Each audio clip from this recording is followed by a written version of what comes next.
Ibu bapak, saudara-saudari yang dikasihi Tuhan, Shalom, damai sejahtera bagi kita semua. Berjumpa lagi dalam program Api Karunia Tuhan. Dalam sesi ini, kita akan sedikit melihat kembali surat Rasul Paulus kepada jemaat di Filemon. Kita bisa bertanya, mengapa surat yang pendek ini juga masuk dalam kanon kitab suci? Ada makna apa? Ada pesan apa yang ingin disampaikan?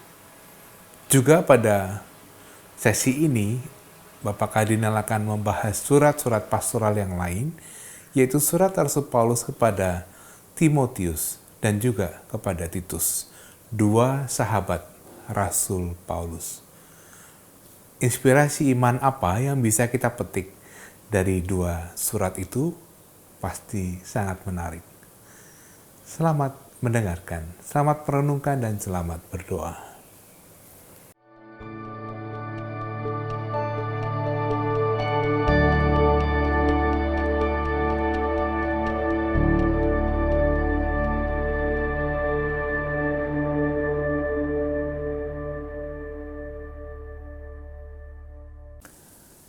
Saudari-saudara terkasih, dalam percakapan kita yang terakhir, kita berbicara mengenai surat kepada Filemon.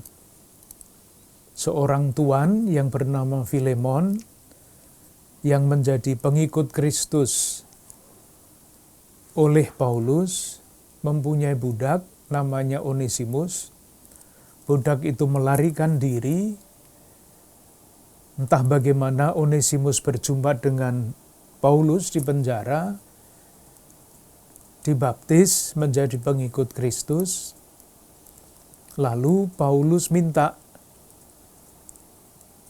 mau mengembalikan Onesimus kepada Filemon dan minta kepada Filemon dalam surat supaya menerima Filemon tidak lagi sebagai hamba, tetapi sebagai sesama dalam Kristus. Kita sampai di situ. Dan pesan utama dari surat ini, isi surat ini ada pada ayat 16, babnya tidak ada. Yaitu supaya menerima Onesimus baik secara manusia maupun di dalam Tuhan. Itu intinya. Sekarang kita membaca ulang, tadi sudah membaca sana-sini, sekarang membacanya dari depan. Dari ayat 1 sampai terakhir nanti ayat 25. Ayat 1 sampai ayat 3. Paulus menyatakan diri sebagai seorang hukuman karena Kristus. Jadi penting untuk dilihat, untuk diingat, kalau Paulus berada di penjara itu bukan karena alasan-alasan apapun. Meskipun keberadaannya di penjara itu pasti membuat nama baik Paulus tercemar. Pasti. Nanti itu akan kita lihat di dalam surat-surat yang lain, menasihati Timotius misalnya supaya tidak malu terhadap Paulus yang di penjara, tapi itu nanti. Keberadaannya di penjara adalah bagian dari pewartaan Injil. Penting untuk digarisbawahi. Dan sebagai tanda bahwa pemenjaraan Paulus itu adalah bagian dari pewartaan Injil, ya ada buahnya, yaitu Onesimus yang kemudian budak yang melarikan diri itu menjadi percaya kepada Kristus. Disebut di dalam pengantar ini, di dalam salam ini, dua nama, Apfia, mungkin istrinya, Arkhipus, mungkin anaknya, teman seperjuangan kita, dan kepada jemaat di rumahmu. Jadi jemaat di rumah Filemon supaya mendengar pesan-pesan Paulus juga kepada Filemon dan bertumbuh di dalam semangat itu. Ada satu nama yang dapat kita cari referensinya dari tempat lain, yaitu Arkhipus. Lalu dari nama itu, dari referensi itu, kita dapat sedikit akan mengambil kesimpulan, meskipun kesimpulannya itu tidak jelas sejelas-jelasnya. Kolose bab 4 ayat 17. Itu bagian salam Paulus kepada jemaat di Kolose. Dia menulis begini pada ayat 17. Sampaikanlah kepada Arkhipus. Nah, ini Arkhipus. Di dalam surat kepada jemaat di Kolose. Jadi Arkhipus, dan dengan demikian, kalau benar Arkhipus itu adalah anak dari Filemon, keluarga Filemon, lalu istrinya, lalu anaknya ini menjadi tokoh di Kolose. Sampaikanlah kepada Arkhipus, perhatikanlah, supaya pelayanan yang kau terima dalam Tuhan, kau jalankan sepenuhnya. Kita ketemu dengan orang lain lagi, Arkhipus. Seorang pelayan di Kolose, menjadi teman sekerja Paulus. Seperti halnya surat yang lain, sesudah salam, lalu ada ucapan syukur. Ayat 4 sampai dengan ayat 5. Syukurnya apa? Syukurnya atas kasih. Karena aku mendengar ayat 5 tentang kasihmu kepada semua orang kudus dan tentang imanmu kepada Tuhan Yesus. Jadi syukurnya adalah tentang kasih, karena kasih dan karena iman. Mungkin tidak pernah kita pertimbangkan kalau kita misalnya bertanya kepada ayat ini, mengapa di dalam surat ini Paulus menempatkan kasih sebelum iman? Itu karena aku mendengar tentang kasihmu kepada semua orang dan tentang imanmu. Saya juga tidak tahu kenapa Paulus menulisnya begini. Mungkin jawabannya ya sesederhana seperti yang biasa kita pikirkan. Yang paling jelas di dalam perilaku seorang adalah tindakannya. Iman itu di dalam batin, tidak kelihatan. Tetapi tindakan kasih, itulah yang kelihatan dan membuat orang bertanya, mengapa dia rajin berbuat baik? Mengapa dia begini, mengapa dia begitu yang baik-baik? Ada jawabannya, bukan karena saya orang hebat, itu sombong namanya. Tapi jawabannya yang benar adalah karena iman. Di iman adalah sumber yang tidak tampak, ada di dalam batin. Yang tampak pertama kali adalah kasih. Itu syukurnya. Nah, sesudah syukur lalu doa. Ayat 6 sampai dengan ayat 7. Dan aku berdoa, nah ini agak sulit juga kalimatnya, agar persekutuanmu di dalam iman turut mengerjakan pengetahuan akan yang baik di antara kita untuk Kristus.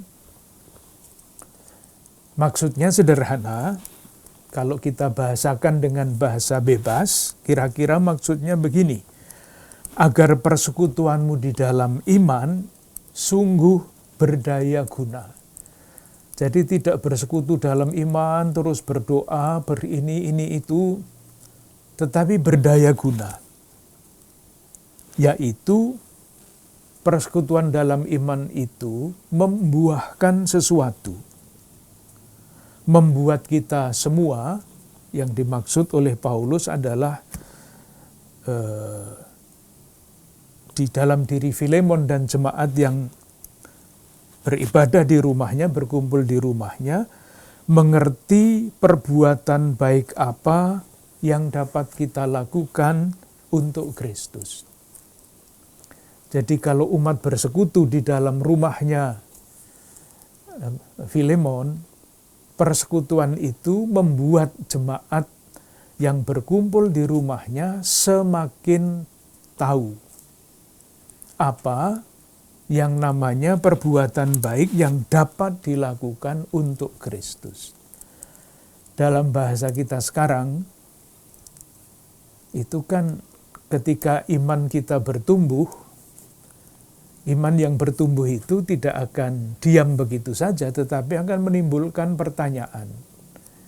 Dan pertanyaannya, rumusannya begini, apa yang harus kita lakukan supaya lingkungan hidup kita menjadi semakin baik, menjadi semakin manusiawi. Dan kalau lingkungan hidup kita menjadi semakin manusiawi, artinya kerajaan Allah menjadi semakin nyata. Itu harapannya. Itulah yang dimaksud kalau kita beribadah, selesai ibadah, pergilah Anda diutus. Untuk apa? Untuk berbuat baik. Perbuatan baik yang mana? Ya itulah yang dicari di dalam ibadah itu sebagai buah dari persekutuan iman. Persekutuan iman yang benar harus membuka mata kita untuk melakukan perbuatan-perbuatan baik sekecil apapun atau sebesar apapun. Kalau bisa kecil ya kecil, kalau bisa besar ya besar. Itu maksudnya. Doa Paulus seperti itu. Dari kasih-Mu sudah kuperoleh kegembiraan besar, ayat 7, dan kekuatan. Sebab hati orang kudus telah Kau hiburkan, saudaraku.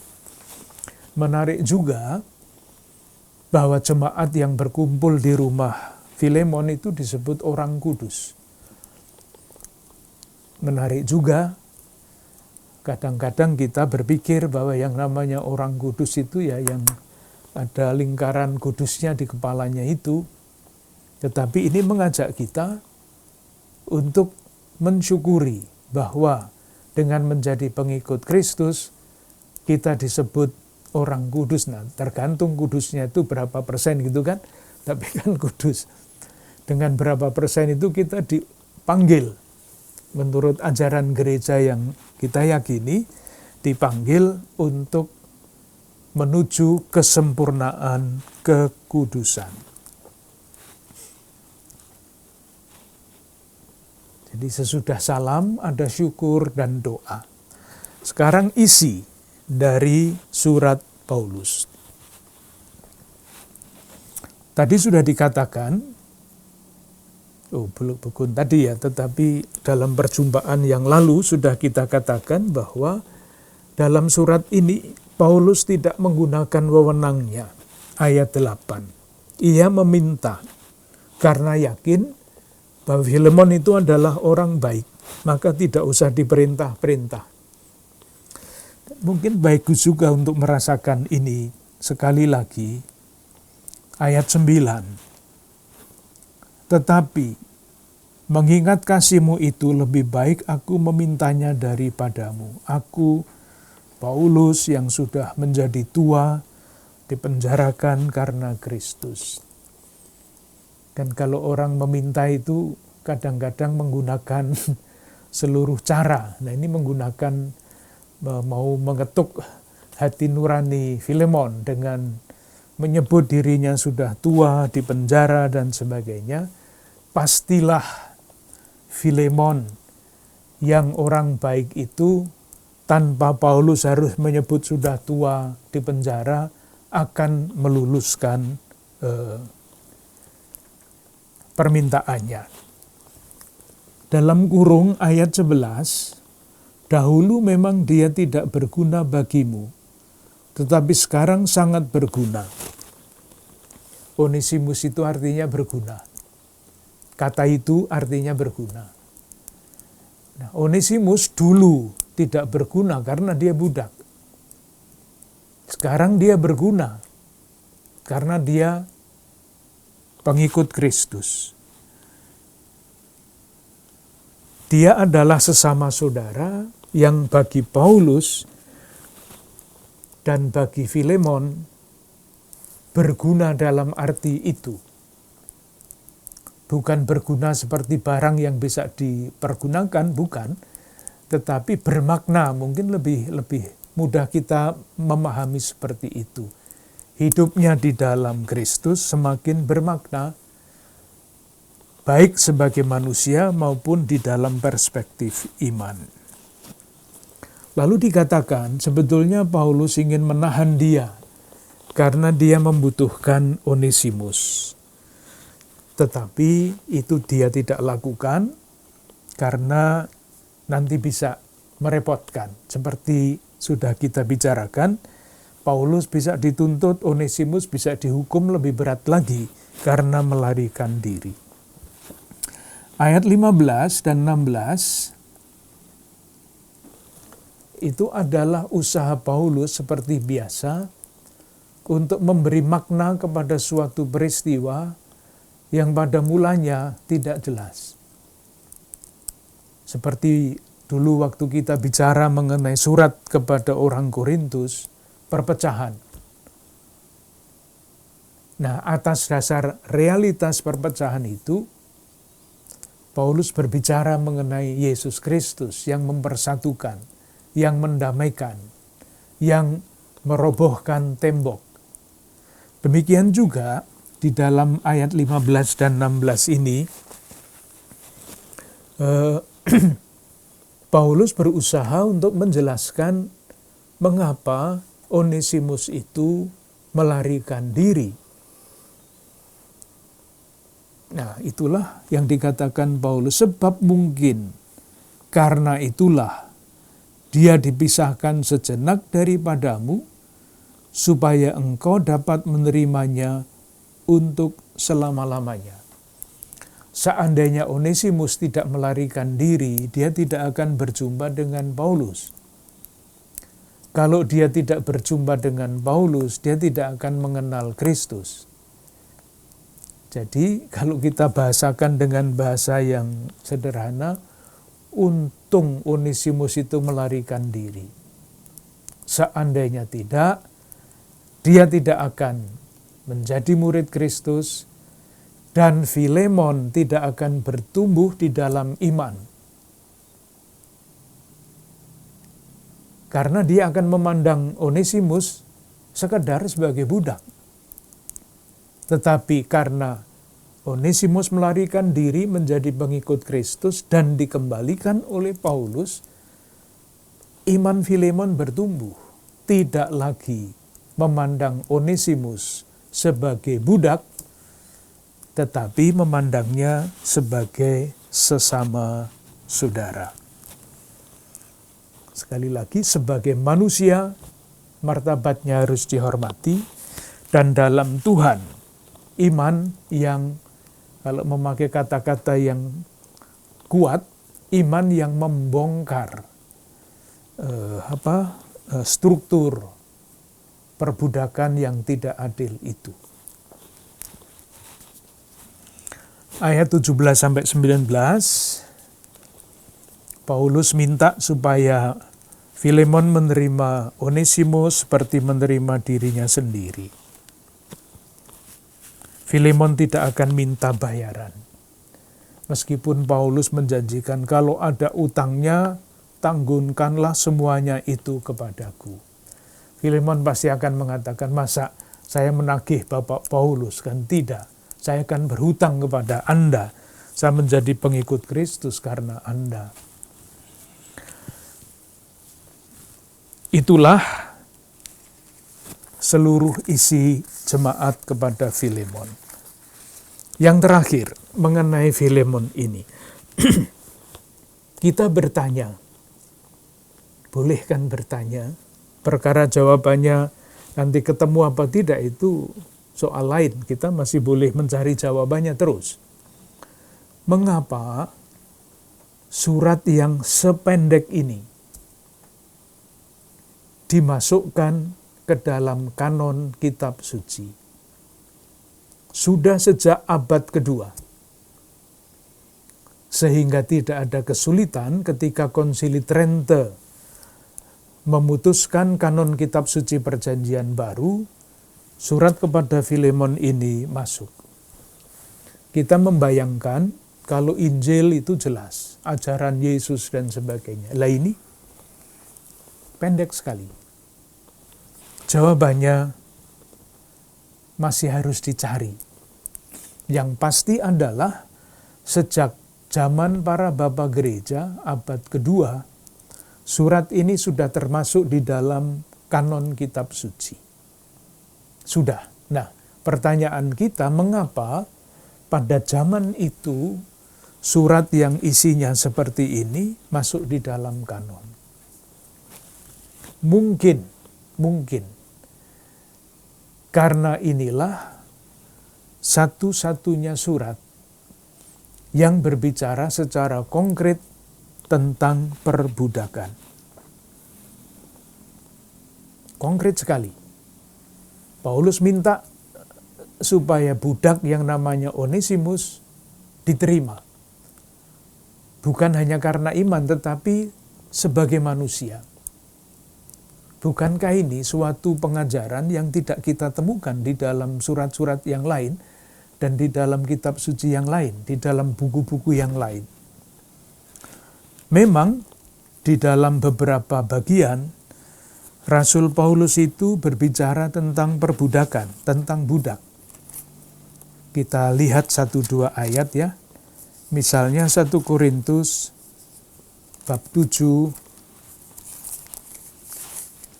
ayat 20 sampai 24. Korintus bab 7 ayat 20-24. Baiklah tiap-tiap orang tinggal dalam keadaan seperti waktu ia dipanggil Allah. Adakah engkau hamba waktu engkau dipanggil? Itu tidak apa-apa. Tetapi jika engkau mendapat kesempatan untuk dibebaskan, pergunakanlah kesempatan itu. Sebab seorang hamba yang dipanggil oleh Tuhan dalam pelayanannya adalah orang bebas milik Tuhan. Dan selanjutnya. Jadi budak ya tetaplah jadi budak. Jadi kalau Paulus bicara tentang budak itu seolah-olah ada rasa enggan, ada rasa malu, tidak sangat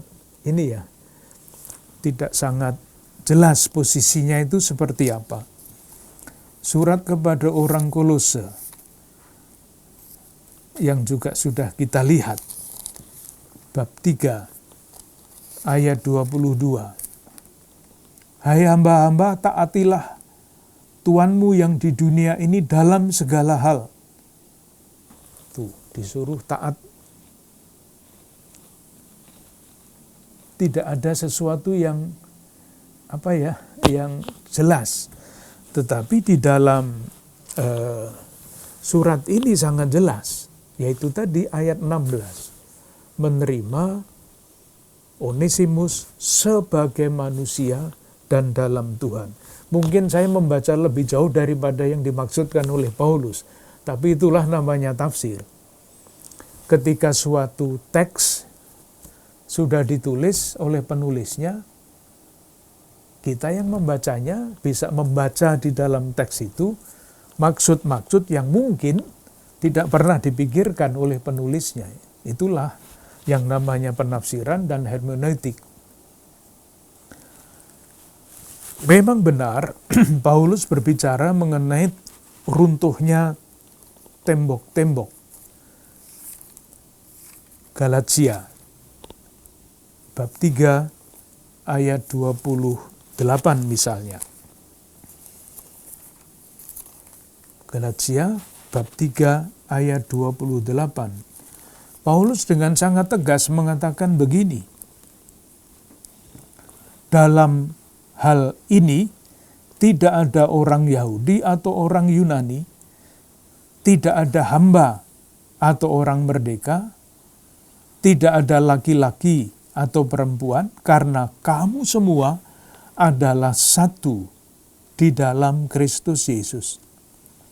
Dan jikalau kamu adalah milik Kristus, maka kamu juga adalah keturunan Abraham dan berhak menerima janji Allah. Eksplisit. Tidak ada hamba, tidak ada tuan. Semuanya sama di dalam Kristus. Tetapi sesudah itu, Paulus tidak menarik kesimpulan apapun mengenai kehidupan budak dan sebagainya. Jadi kesimpulan kita, Paulus memang tidak pernah berbicara mengenai penghapusan perbudakan pada zaman itu. Karena masalah sosial perbudakan itu seolah-olah realitas yang diterima begitu saja, sesuatu yang biasa. Kesadarannya belum sampai bahwa perbudakan itu adalah merusak atau tidak menghargai martabat manusia. Jadi Paulus tidak bicara eksplisit. Tetapi Paulus juga tidak pernah mengatakan secara eksplisit bahwa perbudakan itu silahkan terus ada. Tidak seperti itu. Yang dikatakan oleh Paulus adalah prinsip iman. Kristus telah meruntuhkan tembok-tembok pemisah. Kristus telah membebaskan, menebus dosa manusia, siapapun dia. Itu dikatakan oleh Paulus dengan jelas. Sehingga tidak ada tuan, tidak ada hamba, semua sama di dalam Kristus. Nah, keistimewaan surat kepada Filemon, yaitu diulang-ulang sudah berapa kali dikatakan ayat 16. Karena berdasarkan ayat 16 itu, kita bisa melihat lebih jauh bahwa Paulus rupa-rupanya membedakan ketika seseorang, ketika jemaat pada waktu itu melihat realitas secara manusia, titik. Dan kemudian melihat realitas dalam rangka dengan kacamata iman. Dengan kacamata kemanusiaan saja dan kemanusiaan yang beriman. Dan Paulus mengatakan secara manusiawi jangan lagi Onesimus itu dianggap sebagai budak, apalagi di dalam iman. Rupa-rupanya ayat 16 dari surat kepada Filemon ini dapat menjadi dasar untuk diselidiki lebih lanjut mengenai mengenai masalah perbudakan di dalam Perjanjian Baru. Dengan demikian kita selesai dengan surat kepada Filemon. Moga-moga surat kecil ini dapat memberi sedikit inspirasi. Sesudah surat Filemon lalu apa? Ada satu kelompok surat-surat yang lain, yaitu yang disebut surat-surat pastoral. Surat-surat pastoral itu terdiri dari 3 surat yang ditujukan kepada pribadi tertentu, yaitu Timotius dan Titus. Surat kepada Timotius ada 2, 1 Timotius dan 2 Timotius, dan 1 surat kepada Titus. Ketiga surat ini dijadikan satu kelompok karena warnanya sama. Ajarannya mirip-mirip, yaitu tentang tanggung jawab penatua-penatua, para penilik, para gembala di dalam gereja. Maka disebut surat pastoral. Nah, sebagai introduksi, nanti akan kita lihat sebagaimana kita lihat surat-surat yang lain. Mungkin baik kalau kita ingat kembali siapa Timotius itu, siapa Titus itu, kapan surat ini ditulis, di mana, dan sebagainya. Mengenai Timotius dan mengenai Titus, kita bisa mendapat informasi yang lumayan baik. Tetapi mengenai kapan dan di mana surat-surat ini ditulis, ada soal yang besar untuk pengetahuan kitab suci. Pengetahuan. Tidak dipersoalkan apakah surat ini ditulis oleh Paulus atau orang lain. Kita membacanya di dalam ibadah surat Paulus kepada Timotius. Itu kalau di dalam gereja. Tetapi kalau di dalam ilmu kitab suci, kita selalu boleh bertanya, betulkah surat-surat ini ditulis oleh Paulus? Nanti akan kita lihat, sekali lagi tolong dibedakan mana yang kita melihat surat ini sebagai sabda Tuhan, dibaca dengan kacamata iman, dan surat ini sebagai suatu tanda petik produk di dalam sejarah umat manusia yang bisa diselidiki dengan kemampuan manusiawi yang dianugerahkan kepada Tuhan. Yang pertama, mengenai Timotius. Mengenai Timotius, kita mempunyai sumber yang banyak. Baik dari tulisan Lukas, kisah para rasul, maupun dari surat-surat Paulus.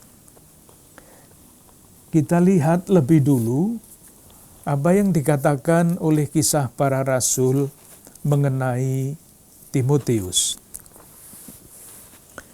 Yang pertama, bab 16 kisah para rasul, ayat 1 sampai 3.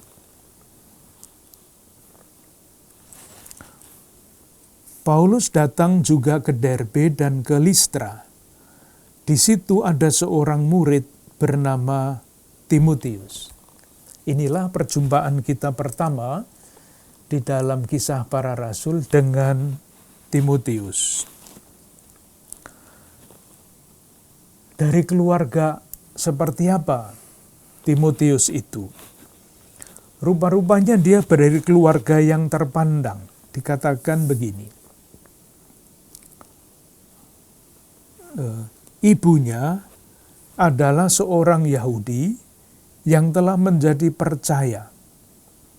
Sedangkan ayahnya seorang Yunani. Itu seorang Yunani. Jadi keluarga campuran. Pasti tidak beriman Yahudi. Karena salah satu tandanya kalau orang berada di dalam komunitas agama Yahudi itu anak itu pasti disunatkan pada hari yang ke-8. Itu tidak terjadi pada Timotius. Neneknya bernama Louis.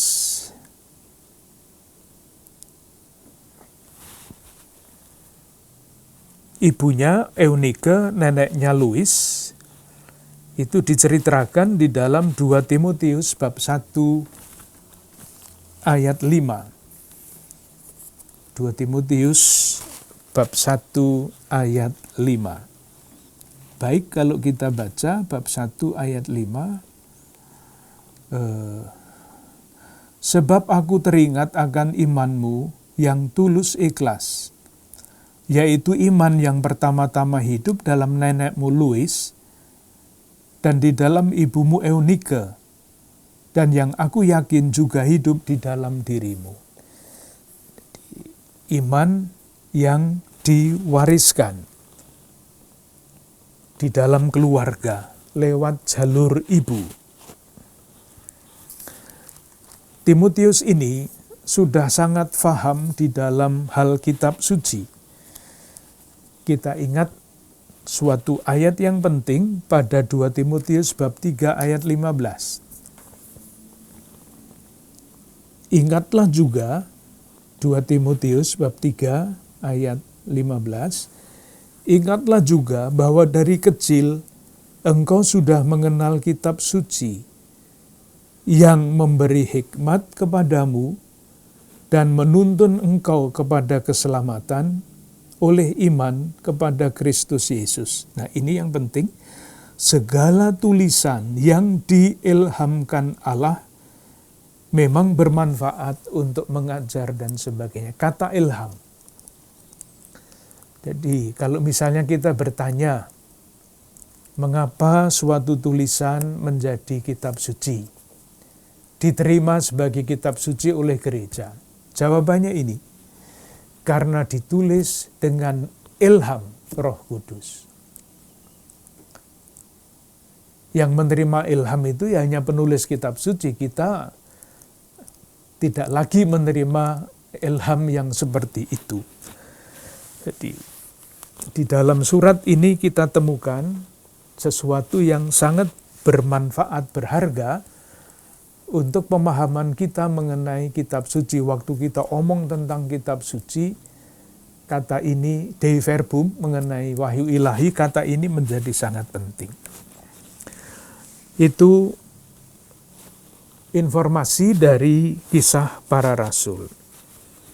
Sekarang kita cari informasi dari surat-surat Paulus.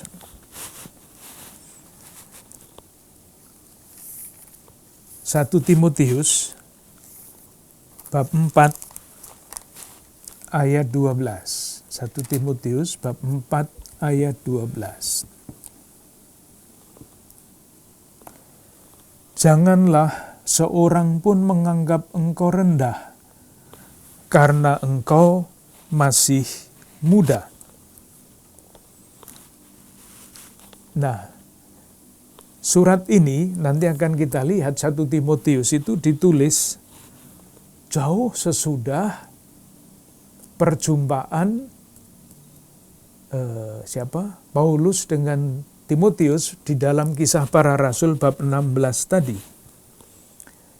Jadi kalau di dalam surat ini, surat kepada Timotius yang pertama bab 4 ayat 12. Timotius masih disebut orang muda. Nah, ketika perjumpaan sekitar 10-15 tahun sebelumnya, Timotius pasti masih sangat muda. Dia masih sangat muda. Oleh karena itu ada nasihat seperti ini, misalnya bab 5 ayat 1. 1 Timotius. Janganlah engkau keras terhadap orang yang tua. Jadi orang-orang muda, awas, jangan keras-keras kepada orang tua. 2 Timotius bab 2 ayat 22. Bunyinya bagaimana? Sebab itu jauhilah nafsu orang muda. Serba cepat, serba ini, serba itu. Jangan. Kepada Timotius yang masih muda, diberi nasihat-nasihat seperti itu. Itu yang pertama. Yang kedua, pribadinya rupa-rupanya cenderung tidak pemberani, pemalu. Dari mana itu disimpulkan? 2 Timotius bab 1 ayat 8. 2 Timotius bab 1 ayat 8. Jadi janganlah malu bersaksi tentang Tuhan, Dan jangan malu karena aku, seorang hukuman karena dia. Jadi bukan seorang pemberani yang siap untuk menerjang segala macam medan. Rupa-rupanya Timotius mempunyai watak seperti itu. Dan mungkin juga sedikit penakut. Mungkin ada ditemukan apa enggak ya, 1 Korintus bab 16 ayat 10. Jadi, jika Timotius datang kepadamu, usahakanlah supaya ia berada di tengah-tengahmu tanpa takut. Jadi kalau diutus ke tempat-tempat yang baru, merasa takut, hal yang biasa. Kesehatannya tidak sangat hebat, sering masuk angin rupanya. Karena itu Paulus memberi nasihat yang sangat jelas. 1 Timotius bab 5 ayat 23. 1 Timotius bab 5 ayat 23. Janganlah lagi minum air saja, melainkan tambahkanlah anggur sedikit, berhubung pencernaan,mu terganggu dan tubuhmu sering lemah. Paulus sampai kenal begitu dekat, begitu detail mengenai teman-teman yang ada di sekelilingnya. Dan kemudian, karena dia lahir di dalam keluarga bukan Yahudi, Timotius ini kemudian menurut Kisah Para Rasul tadi, bab 16 ayat 3, supaya pelayanannya tidak menimbulkan macam-macam penolakan, akhirnya Paulus disuruh menyunatkan diri. Ayat bab 16 ayat 3, Paulus menyuruh menyunatkan dia karena orang-orang Yahudi di daerah itu, sebab setiap orang tahu bahwa bapaknya adalah orang Yunani. Entah bagaimana, ceritanya tidak jelas. Timotius ini diangkat menjadi pemimpin jemaat, menerima penumpangan tangan. Sekarang penumpangan tangan itu dipakai sebagai lambang pentahbisan. 1 Timotius bab 4 ayat 4. Karena semua yang 1 Timotius bab 4 ayat 14, maaf. Jangan lalai dalam mempergunakan karunia yang ada padamu, yang telah diberikan kepadamu oleh nubuat, dan dengan penumpangan tangan sidang penatua. Ada kata penatua di situ. Jadi ada penatua, sidang penatua yang menumpangkan tangan pada kepala Timotius. Seperti sekarang seorang uskup menumpangkan tangan pada seorang yang ditabiskan. Ada penatua. Istilah itu terjemahan dari presbiter, yang sekarang diterjemahkan menjadi imam. Tapi dulu namanya penatua. Demikian juga di dalam 2 Timotius, bab 1 ayat 6. Karena itulah kuperingatkan engkau untuk mengubarkan karunia Allah yang ada padamu oleh penumpangan tanganku atasmu. Jadi rupanya Timotius kecuali ditumpangi tangan oleh para penatua, juga ditumpangi tangan oleh Paulus sendiri. Itu informasi mengenai Timotius dari surat-surat Paulus. Yang tadi dari Kisah Para Rasul. Kegiatan misinya seperti apa? Kegiatan misinya itu jelas dari sebutan yang diberikan kepadanya oleh Paulus di dalam surat-suratnya. 1 Tesalonika bab 3 ayat 2. 1 Tesalonika bab 3 ayat 2. Lalu kami mengirim Timotius, saudara yang bekerja dengan kami untuk Allah dalam pemberitaan Injil Kristus, untuk menguatkan hatimu dan menasehatkan kamu tentang imanmu. Menurut teks ini, Paulus mengutus Timotius untuk pergi ke Tesalonika. Untuk apa? Untuk menenangkan, untuk meneguhkan iman orang-orang Tesalonika. Yang mana? Karena orang Tesalonika, waktu kita omong tentang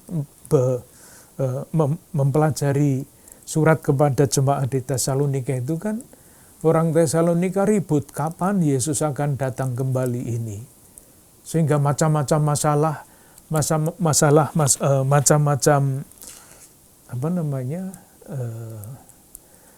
pikiran muncul dari harapan yang mengatakan bahwa Kristus itu akan dalam waktu dekat akan datang. Timotius diutus ke sana untuk meneguhkan iman mereka. Yang juga mencolok adalah, sudah pernah kita sebut, di dalam beberapa surat, Timotius disebut bersama-sama dengan Paulus.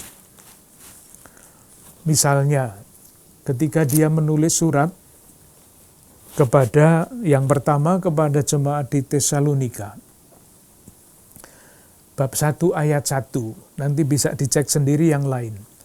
Dari Paulus, Silvanus, dan Timotius.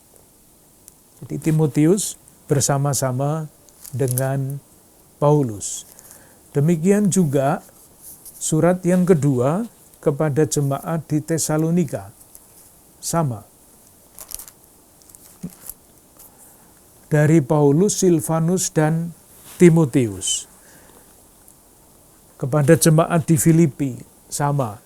Kepada jemaat di Kolose, sama. Kepada Filemon, sama. Filemon itu siapa ya?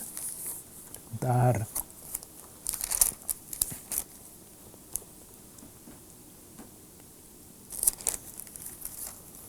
Maaf. Bukan kepada Filemon, tetapi kepada jemaat di Filipi. Sama, nama Timotius disebut bersama-sama. Misi kedua yang diserahkan kepada Timotius, yang pertama tadi kepada jemaat di Tesalonika, yaitu dia diutus kepada jemaat di Korintus. Untuk apa? Supaya mereka berperilaku sebagaimana keadaan mereka di dalam Kristus. Kita lihat 1 Korintus bab 4 ayat 17. 1 Korintus bab 4 ayat 17 kita ketemu dengan Timotius. Justru itulah sebabnya aku mengirimkan kepadamu Timotius, yang adalah anakku yang kekasih dan yang setia di dalam Tuhan. Ia akan memperingatkan kamu akan hidup yang kuturuti dalam Kristus Yesus, seperti yang kuajarkan di mana-mana dalam setiap jemaat. Nah, relasi persahabatan atau entah apa namanya, relasi yang begitu dekat antara Timotius dan Paulus itu tidak pernah putus. Karena ketika akhir hidupnya mendekat, Paulus ingin bertemu dengan Timotius. Itulah yang dia tulis di dalam suratnya yang kedua kepada Timotius, bab 4 ayat 9. Jadi, berusahalah supaya segera datang kepadaku. Karena Demas telah mencintai dunia ini. Demas yang tadi kita sebut bersama dengan Paulus pada masa tuanya itu sudah pergi.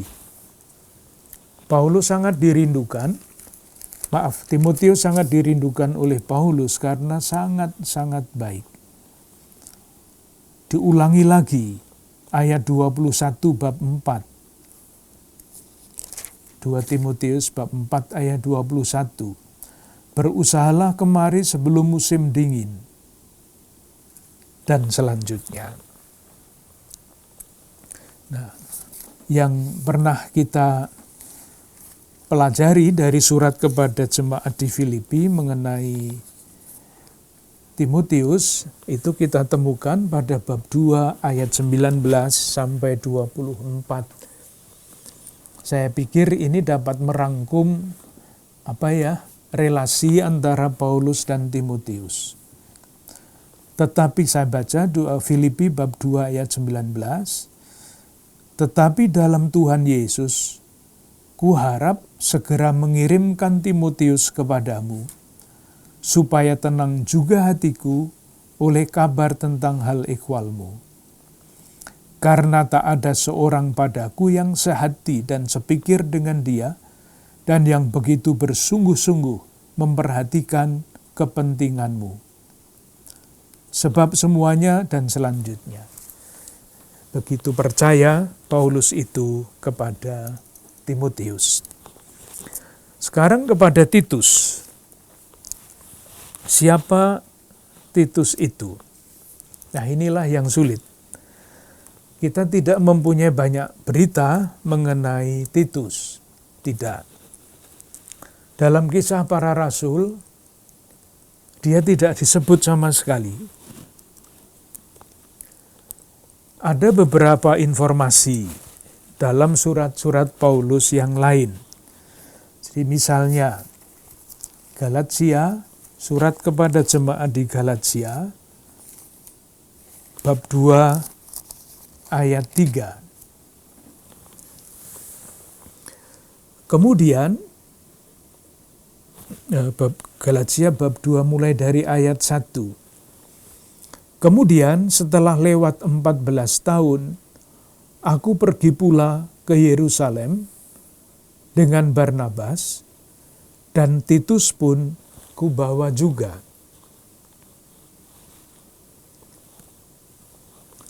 Ayat 3. Tetapi kendatipun Titus yang bersama-sama dengan aku adalah seorang Yunani, namun ia tidak dipaksa untuk menyunatkan dirinya. Jadi rupa-rupanya Paulus mengajak Titus itu di dalam perjalanannya ke Yerusalem. Dan dia diperkenalkan oleh Paulus kepada jemaat di Yerusalem. Hanya itu yang kita peroleh informasinya dari surat kepada orang Galatia. Mengenai perutusannya, dia mempunyai peranan yang sangat penting dalam mengembalikan relasi yang tanda petik rusak antara Paulus dengan jemaat di Korintus. Kita baca 2 Korintus bab 7 ayat 7. Dan selanjutnya 2 Korintus bab 7 ayat 7.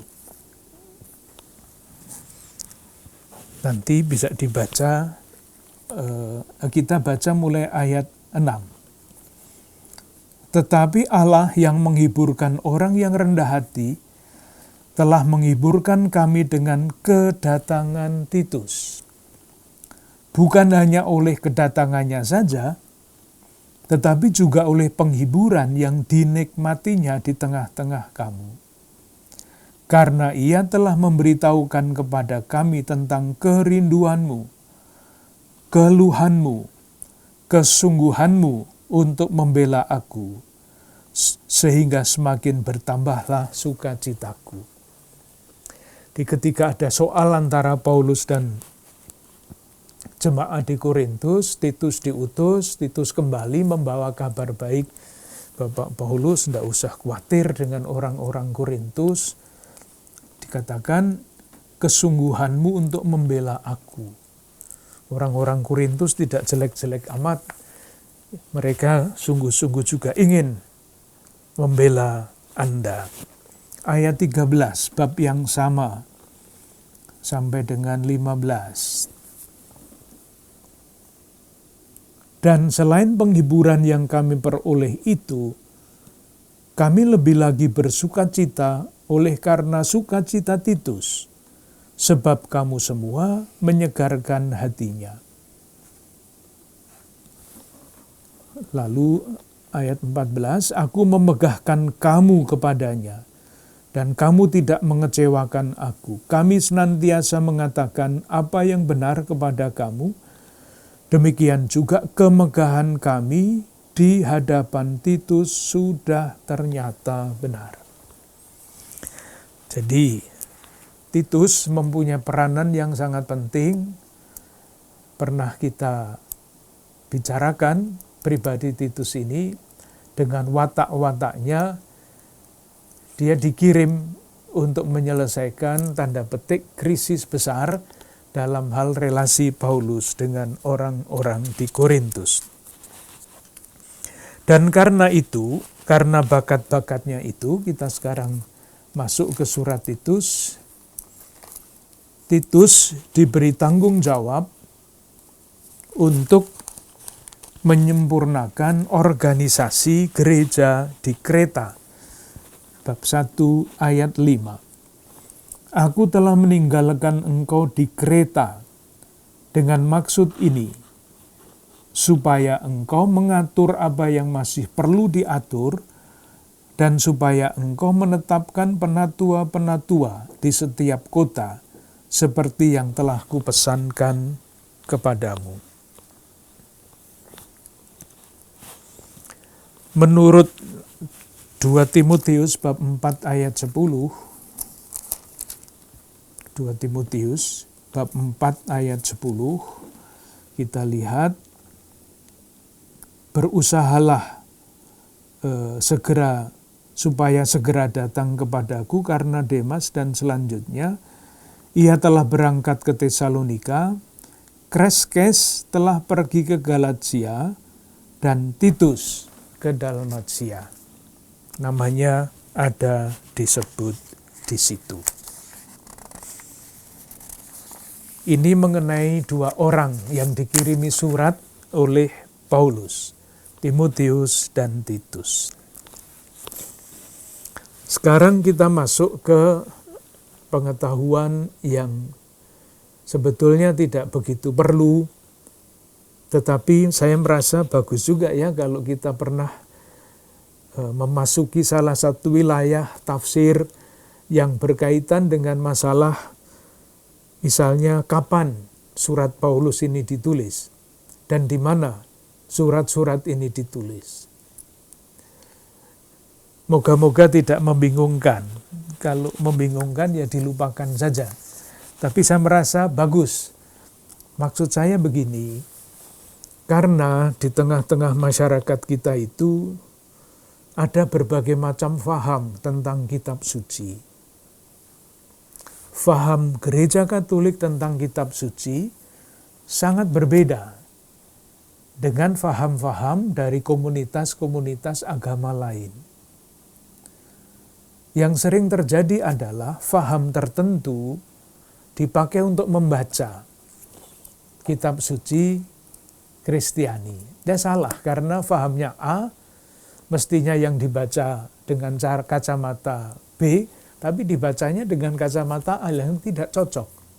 Menimbulkan perselisihan, menimbulkan salah paham yang sebetulnya tidak perlu kalau kita yakin, kita mengerti bahwa faham kitab suci kita itu sangat-sangat berbeda dibandingkan dengan faham-faham mengenai kitab suci dari komunitas-komunitas agama lain. Seperti halnya kita tidak membaca kitab suci agama lain dengan cara membaca kita sebagai umat Katolik. Nah, supaya para peserta percakapan ini mempunyai lebih banyak pengalaman bagaimana caranya memahami kitab suci, saya menawarkan penelitian seperti ini. Nanti kalau kita baca di dalam gereja yang nggak akan seperti ini, tetapi untuk tahu mengenai masalah yang ada di balik kitab suci ini, khususnya surat pertama, kedua kepada Timotius dan Titus, saya akan masuk ke situ. Moga-moga tidak membingungkan. Supaya tidak membingungkan, maka pelan-pelan. Iya. Saya mulai dengan 2 Timotius. Tidak 1 Timotius, tapi 2 Timotius. Karena apa? Kembali, karena 2 Timotius memuat informasi-informasi yang dapat kita gunakan untuk membuat semacam rekonstruksi.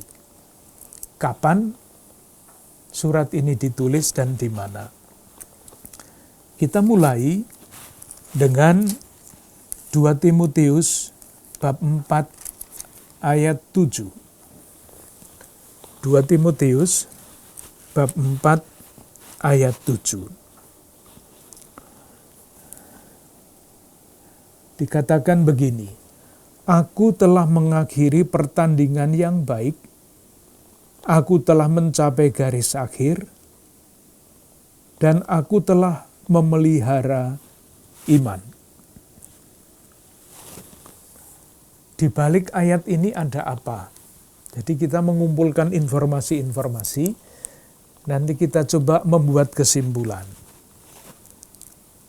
Ayat ini mau mengatakan kepada kita, atau dapat kita mengerti, mencerminkan keadaan Paulus menghadapi saat-saat terakhir hidupnya. Itu ilustrasi yang pertama. Pertanyaannya, kapan Rasul Paulus itu meninggal atau dimartir? Nah, itulah yang secara historis terus diselidiki. Nah, berdasarkan teks ini ada 2 pendapat yang berbeda. Sangat berbeda. Pendapat yang pertama, ketika Paulus menulis surat ini dan sampai sadar bahwa akhir hidupnya sudah dekat, itu Paulus sedang berada di penjara di Roma untuk kedua kalinya. Untuk kedua kalinya.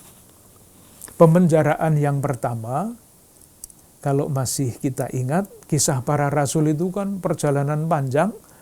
Akhirnya Paulus sampai ke Roma sebagai tahanan rumah. Nah, itu terjadi pada tahun 61 sampai tahun 63. Kisah para rasul bab 28 ayat 30. Nah, kalau kita memperhatikan ini, dikatakan akhir hidupku sudah dekat, telah memelihara iman, mengakhiri pertandingan yang baik, dan sebagainya. Ada yang berpendapat bahwa ini adalah pemenjaraan Paulus yang kedua di Roma. Dasarnya apa? Ya nanti akan kita lihat. Jadi kalau rekonstruksi ini nanti benar, sesudah Paulus menyelesaikan perjalanannya, akhirnya berlabuh di Roma sebagai tahanan rumah, bebas, tidak menerima penganiayaan apapun menurut kisah para rasul. Lalu pada tahun 63 dia dibebaskan. Nah, ketika dia dibebaskan dari pemenjaraan yang pertama, Paulus berkeliling lagi.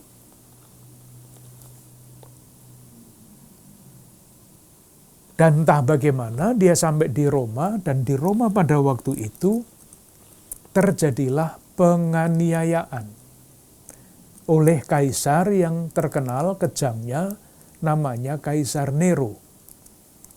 Dirupanya Paulus entah bagaimana sampai di Roma lagi, ditangkap, dipenjara, pemenjaraan yang kedua, dan pada waktu itulah dia menuliskan surat-surat pastoral ini.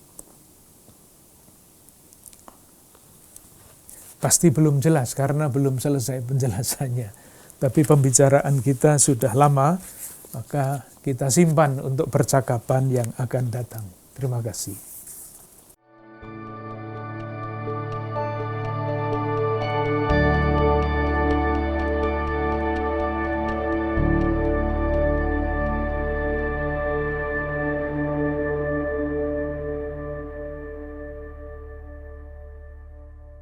Saudara-saudari yang dikasihi Tuhan, sungguh menarik ulasan yang telah disampaikan oleh Bapak Kardinal kepada kita, bahwa Timotius dan Titus sebagai murid-murid Paulus ternyata sedemikian rupa disiapkan oleh Tuhan sendiri untuk pada waktunya menjadi pewarta kabar gembira.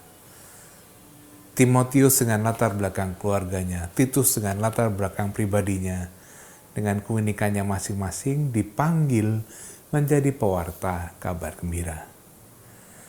Saudara-saudari, demikian juga dengan kita, saya dan Anda sekalian, kita dipanggil oleh Tuhan menjadi pewarta kabar gembira.